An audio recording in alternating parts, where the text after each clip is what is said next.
Hi, I'm Jessicat, and today I want to talk about my experiences so far with Minecraft Earth. In case you didn't know, the early access for the game released in the US this week, and I will shamelessly admit that I am already addicted to it. So without further ado, let's take a look at my experience with the gameplay so far. So first of all, I must say I'm really impressed by the whole AR experience. It feels so different and cool to be able to change the angle of your device and just change the angle of what's on the screen at the same time. It's a very different way of playing, but it feels familiar. It just feels like a smoother version of playing with a keyboard and mouse to move around the world. So I very much like that. I'm especially impressed by the fact that it allows you to do things that really don't seem like they should be possible.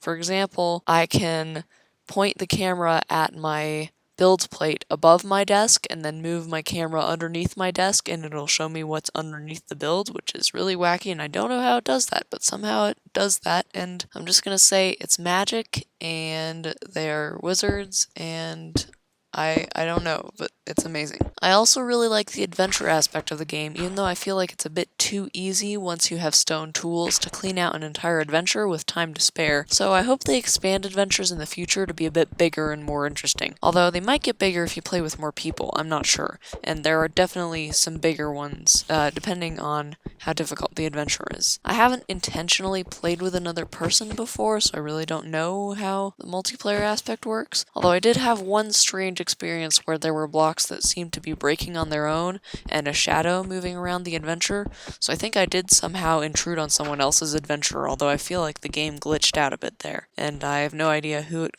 could possibly have been, so that may forever remain a mystery, and I wish I'd caught it on camera, but I didn't. Sorry about that. Another piece of criticism I would have about adventures, and really build plates and the insertion of the virtual world in general, is that the edges of the virtual area tend to be kind of finicky. The build plate sometimes moves around a lot, and it's often hard to break or place blocks when you're right at the edge, which I often am. That's because I'm usually trying not to move around too much in real life, because otherwise I'll look like some crazy weirdo. I mean, I probably am a crazy weirdo, but honestly I'd rather not be that conspicuous, which is why I avoid moving too much when I'm playing Minecraft Earth, which makes adventuring difficult. So that's a minor gripe I would have. If they could make it easier to work with the edges of build plates and or adventures, that would be nice. And I do have to keep in mind that there will certainly be lots of updates in the future, so some of this stuff might end up getting fixed, and there will probably be a lot of content updates as well. For example, right now there seem to be about 4 colors of wool available in the game, and as far as I can tell, no way to craft any other types. That's what I'm guessing from the very limited bed color options that seem to be available. There's a mysterious events tab on the challenges screen that doesn't have anything yet, and I also have a ton of raw meat that I can't cook, and there are many variants of stone blocks that can't be crafted, which is why I'm pretty sure they're planning to add the stone cutter and other utility blocks at some point, and there are plenty of other little things I've noticed as well that I'm sure will be added in. Now, I also want to take a quick look at what I've accomplished in the 4 days I've had this game.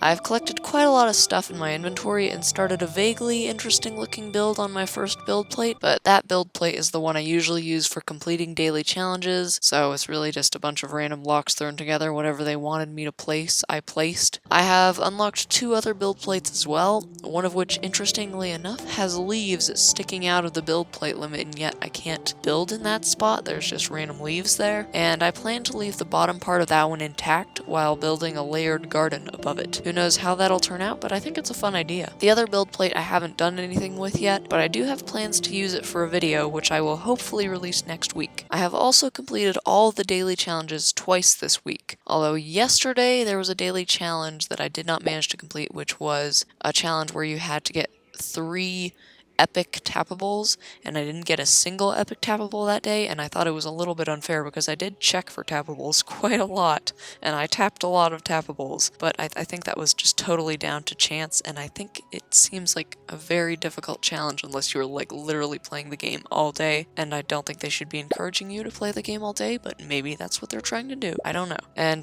today's one of the daily challenges was collect, I think, 5 wool from tappables, and I didn't get a single one, and wool seems to be a fairly rare drop from tappables, so again, that seems kind of unfair, down to random chance, and honestly, I think it expects you to play a little bit too much of Minecraft Earth. But maybe I'm underestimating the amount of time that people have on their hands. And I plan to finish every weekly challenge this week except for the one that I literally can't do, the one that asks you to play every day, because the game was released too late in the US, so the week is going to end before I will have had the opportunity to play every day of a week. So that's not my fault, that's just because of the release date, and I'm not blaming them for that either. It's just means I won't be able to get that particular achievement. I've also already finished all the challenges in the career section, so I'm assuming that they plan to add more because there really weren't that many and they were all pretty easy and pretty basic. And I've also accumulated enough rubies to buy another build plate, but I think for now I'll save up for an expensive one just for fun, because some of those expensive ones look really cool, and some of the basic ones,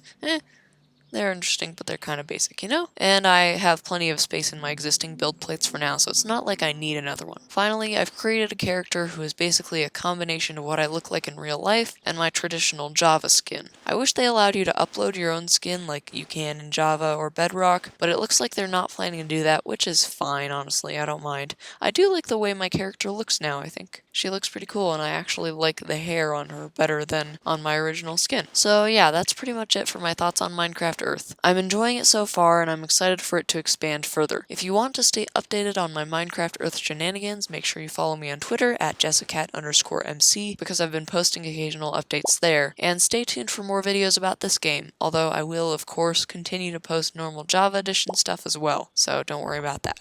Thank you so much for watching, and I'll see you next week. Bye!